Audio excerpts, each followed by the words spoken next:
Hi. So ಪೂಜಾ ಪಾತ್ರ ನಂಗೆ ನಿಜಕ್ಕೂ ತುಂಬ ಖುಷಿ ಕೊಡ್ತು. ಯಾಕಂದರೆ ನಾನು ಅಲ್ದಿರೋಂಥ ಒಂದು ಪಾತ್ರ ಅದು. ಏನೇ ಆದರೂ ಅವಳು ಡೈರೆಕ್ಟಾಗಿ ಹೇಳ್ತಾಳೆ. ವಿಲನ್ಸ್ಗೆ ಭಾಗ್ಯನೇ ಸ್ವಲ್ಪ ಹೆದರ್ಕೊಂಡ್ರು ಪೂಜಾ ಇಸ್ ಲೈಕ್ ಡೈರೆಕ್ಟಾಗಿ ಆನ್ ಫೇಸ್ ಮಾಡ್ತಾಳೆ. ಸೊ ಆ ಥರದೊಂದು ಸ್ಟ್ರಾಂಗ್ ಕ್ಯಾರೆಕ್ಟ್ರು. ಸೊ ಅದು ಖುಷಿ ಆಯಿತು ನನಗೆ. ರೀಪ್ಲೇಸ್ ಆದಾಗ ನಿಮಗೆ ಬಂದಿರುವಂಥ ಕಾಮೆಂಟ್ಸ್ ಹೇಗೆ ಎಕ್ಸೆಪ್ಟ್ ಮಾಡ್ತೀವಿ? ಅಪ್ಪ, ರೀಪ್ಲೇಸ್ಮೆಂಟ್ ಕ್ಯಾರೆಕ್ಟರ್ ಅಂತ ಗೊತ್ತಿದ್ರು but I had that confidence. ಸಖತ್ತಾಗಿ ಮಾಡ್ಬಿಡೋಣ ಅನ್ನೋ ಥರ ಕಾನ್ಫಿಡೆನ್ಸಲ್ಲಿ ಬಂದೆ. ಬಟ್ ಆಮೇಲೆ ಕಮೆಂಟ್ಸ್ಗಳು ನೋಡಿ ಎಷ್ಟು ಬೇಜಾರು ಮಾಡ್ಕೊಳ್ಳೋದು. ಆಮೇಲೆ ಮನೇಲಿ ಎಲ್ಲರೂ ಇಲ್ಲ, ಇದು ಸ್ಟಾರ್ಟಿಂಗ್ ಹಿಂಗಿರುತ್ತೆ, ಸುಮ್ಮನಿರು ಅಂತ ಎಲ್ಲ ಮನೇಲಿ ಸಪೋರ್ಟ್ ಮಾಡಿದ್ರು. ಆಮೇಲೆ ಇಲ್ಲೂ ತುಂಬ ಹೇಳಿದ್ರು ಸ್ವಲ್ಪ ಅಡ್ಜಸ್ಟ್ ಆಗಿ ಟೈಮ್ ತೊಗೊಳುತ್ತೆ ಅಂತ. ಬಟ್ ಲೇಟ್ರ್ ಆನ್ ಆ ನೆಗೆಟಿವ್ ಕಮೆಂಟ್ಸ್ ಏನಿತ್ತು ಅದು ಪಾಸಿಟಿವ್ ಆಗಿ ಶುರು ಆಯಿತು. ನನ್ನ ಬರ್ಡೇ ದಿನ ಒಂದು ಪೋಸ್ಟ್ ಹಾಕಿದ್ರು ಬರ್ಡೇದು ಫೇಸ್ಬುಕ್ಕಲ್ಲೆಲ್ಲ. ಸೊ ಅದಕ್ಕೆ ಕಮೆಂಟ್ಸ್ ಬಂದಿತ್ತು, ಪೂಜಾ ಪಾತ್ರನ ತುಂಬ ಚೆನ್ನಾಗಿ ನಿಭಾಯಿಸ್ತಾ ಇದ್ದಾರೆ ಅಂಥೇಳಿ.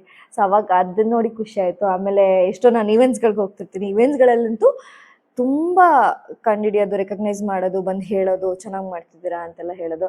ಸೊ ಆವಾಗ ಸಖತ್ ಖುಷಿ ಆಯಿತು. ಆ್ಯಕ್ಚುಲಿ ಸ್ಟಾರ್ಟಿಂಗ್ ಇವ್ರ ರಿಪ್ಲೇಸ್ಮೆಂಟ್ ಯಾಕಾದರೂ ಒಪ್ಕೊಂಡೆ ಅನ್ನೋ ಥರ ಫೀಲಿಂಗ್ ಇದ್ದಿದ್ದು. ಆಮೇಲೆ ಎಲ್ಲ ಜನ ಬಂದು ರೆಕಗ್ನೈಸ್ ಮಾಡಿ ಅಪ್ರಿಷಿಯೇಟ್ ಮಾಡೋಕ್ಕೆ ಶುರು ಮಾಡಿದಾಗ ಅದೊಂಥರ ಡಬಲ್ ಆಗೋಯ್ತು ಖುಷಿ. ಚೆನ್ನಾಗಿತ್ತು. ಸೊ ಆರ್ಟಿಸ್ಟ್ನ ಎಷ್ಟು ಮಿಸ್ ಮಾಡ್ತೀರಾ? ಲಾಸ್ಟ್ ಥ್ಯಾಂಕ್ಸ್ ಪೂಜಾ ಆಗಿ ಆಡಿಯನ್ಸ್ಗೆ ಏನು ಹೇಳ್ತೀರಾ? ಸೊ ಆರ್ಟಿಸ್ಟ್ಗಳನ್ನ ಅಂದರೆ ಇಲ್ಲಿ ಸೆಟ್ಟಲ್ಲಿ ಆಲ್ಮೋಸ್ಟ್ ಎಲ್ಲರೂ ಸೀನಿಯರ್ಸೇ ಇದ್ದಾರೆ.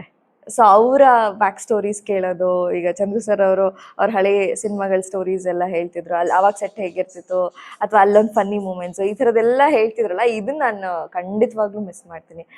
Since it was my second project, full ಫ್ಲೆಡ್ಜಲ್ಲಿ second project.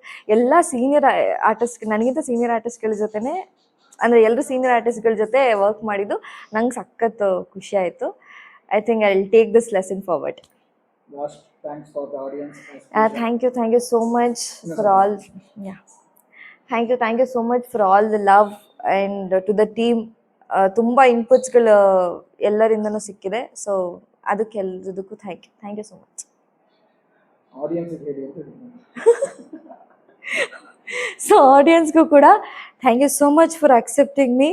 I know 3 years ಮಾಡಿರೋಂಥ ಕ್ಯಾರೆಕ್ಟರ್ನ ರೀಪ್ಲೇಸ್ ಮಾಡಿದ್ದು ಅದು ಸ್ವಲ್ಪ ನಿಮಗೆ ಇದು ಕಷ್ಟ ಆಗಿರ್ಬೋದು ಸ್ಟಾರ್ಟಿಂಗಲ್ಲಿ. ಬಟ್ ಆಮೇಲೆ ನೀವೆಲ್ಲರೂ ನನಗೆ ಕೊಟ್ಟಿದ್ದಂಥ ಪ್ರೀತಿ, ಎಲ್ಲೇ ಹೋದ್ರು ರೆಕಗ್ನೈಸ್ ಮಾಡಿ ಅಪ್ರಿಷಿಯೇಟ್ ಮಾಡಿದ್ದು, ಅದೆಲ್ಲನೂ ಥ್ಯಾಂಕ್ ಯು ಸೋ ಮಚ್.